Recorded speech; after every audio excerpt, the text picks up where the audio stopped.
Le Djoliba AC est un club de football malien basé à Bamako. Il est l'un des deux grands clubs du pays avec son grand rival, le Stade malien de Bamako 6 à Bozola. Djoliba désigne le fleuve Niger en langue locale. Le club a remporté à 19 reprises la Coupe du Mali, ce qui constitue un record. Il a également remporté 22 fois les championnats nationaux, ce qui constitue également un record au Mali. Djoliba a été créé pratiquement avant l'indépendance en 1960, disons. Avec les indépendances, disons, en 1960. Et il a été créé de la fusion de l'Africa et du Foyer. Et il a été créé également au domicile de Tcheba Koulibaly, qui a été en même temps président fondateur. Et je crois qu'à sa création, il y a eu une réunion chez Tcheba où il y avait Tcheba lui-même, il y avait Kongochia, il y avait Keke, il y avait Flani. Flani qui est un Guinéen, mais qui résidait à Bamako ici. Et d'ailleurs, le nom Djoliba, c'est lui qui l'a proposé, parce qu'après beaucoup de réflexions, finalement, lui, il a dit, bon, je crois que le nom qui va coller le mieux, c'est le nom Djoliba, parce que Djoliba, c'est le fleuve qui coule, n'est-ce pas, ce fleuve qui coule et qui traverse toute la République du Mali. Je pense que tant que ce fleuve continuera à couler, le Djoliba va continuer à exister. Et donc ce nom a été adopté tout de suite par la réunion qui se tenait. Et donc c'est comme ça que le nom Djoliba est venu.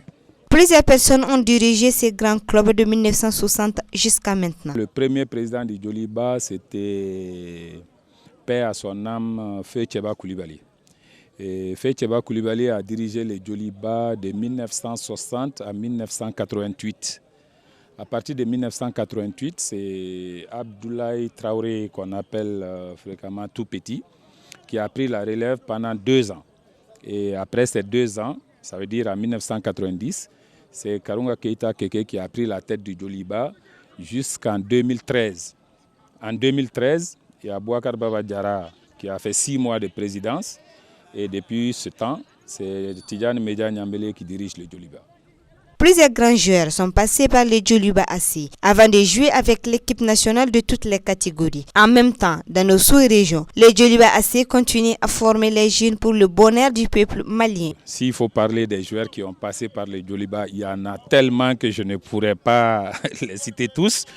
Mais je vais dire qu'il y a des grandes célébrités comme Karunga Keita lui-même, comme Kindian Diallo, comme Moké Diané, comme Brahma Traoré, comme Sadia Sissé, comme Drissa Traoré Poker, comme Moussa Kone, comme Abdoulaye Koumaré Müller, comme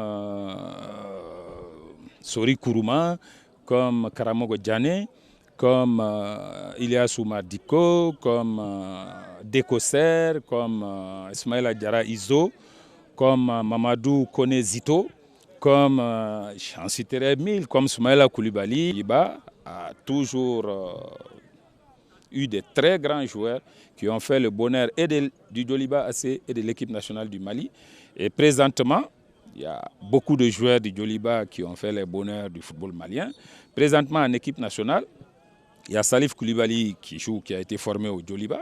Il y a Mohamed Oumar Konaté qui a été formé au Djoliba. Il y a Tambouran Djefi qui joue également. Il y a Idrissa Diakité qui joue toujours en équipe nationale. Il y a Soumaïla Koulibaly également qui a fait le bonheur de cette équipe nationale.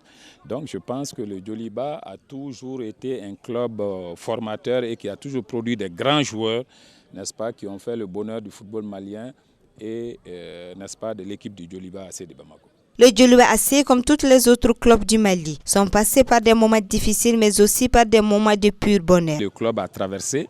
Je pense que c'est une grosse entreprise. Nous avons eu des moments très difficiles.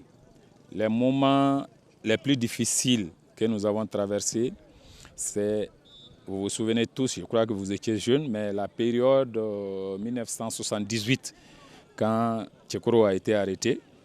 Je crois que tout le Mali s'est levé contre le Djoliba.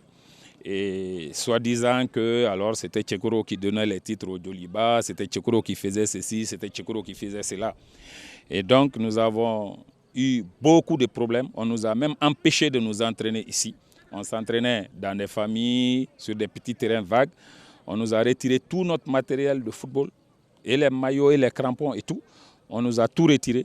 Malgré tout cela, nous nous sommes débrouillés quand même à remporter la Coupe de la Vérité. Et donc, 78 a été une année très très difficile pour nous.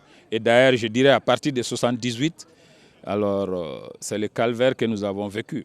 Mais en fait, à cause de nos supporters, de nos dirigeants, de tout ce qu'il y a comme effort autour du club, nous avons pu résister. Et maintenant, après 78, alors il y a l'épopée Baba Diarra qui est arrivée. C'est, je crois, la goutte d'eau qui a fait déborder les vases. On a eu beaucoup de moments de joie. Je me rappelle que nous avons fait des équipes ici qui ont été des équipes assez grandes. Nous avons eu également des grands joueurs, ces joueurs qui ont fait le bonheur du football malien. Et ça, vraiment, ça a fait le bonheur également du Djoliba. Au-delà de cela, nous avons remporté des coupes, surtout la Coupe de la Vérité. Ça, je tiens à le dire, c'est une coupe. Je dirais que moi, je n'ai même pas pu aller au stade ce jour-là, tellement l'émotion était grande. Et ce jour-là, je me souviens, quand le Real était sorti des vestiaires, tout le monde a crié « Moussa, Moussa », parce que ce jour-là, Moussa avait arrêté Tchekoro. Et quand le Djoliba est sorti, ils ont tous crié « Abba Tchekoro, Abba Tchekoro ». Ce jour-là, on a sorti un football digne du Djoliba. Et ce jour, nous avons remporté la coupe haut les mains en présence de Moussa Traoré, en présence de ses supporters qui pensaient que le Djoliba n'existait que par Tchekoro. Le Djoliba a pour objectif de remporter plusieurs fois les trophées nationaux et des trophées internationaux.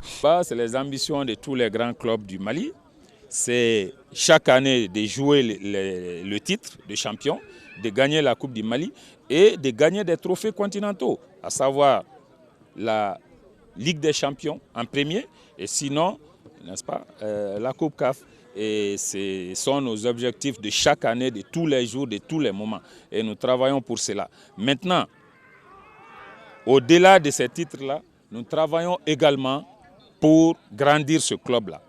Nouhoum Diani, l'entraîneur du Djoliba AC depuis quelques mois, affirme que le Djoliba est un grand club. C'est un grand club.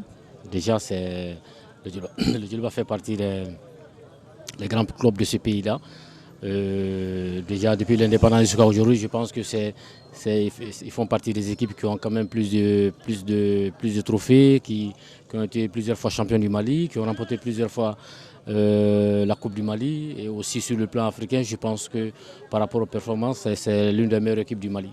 Ce club de 1960 a eu à remporter plusieurs fois de trophées et à être finaliste dans plusieurs compétitions, à savoir finaliste de la Coupe Léopold en 1960 et la Coupe d'Afrique occidentale française, finaliste en 1954.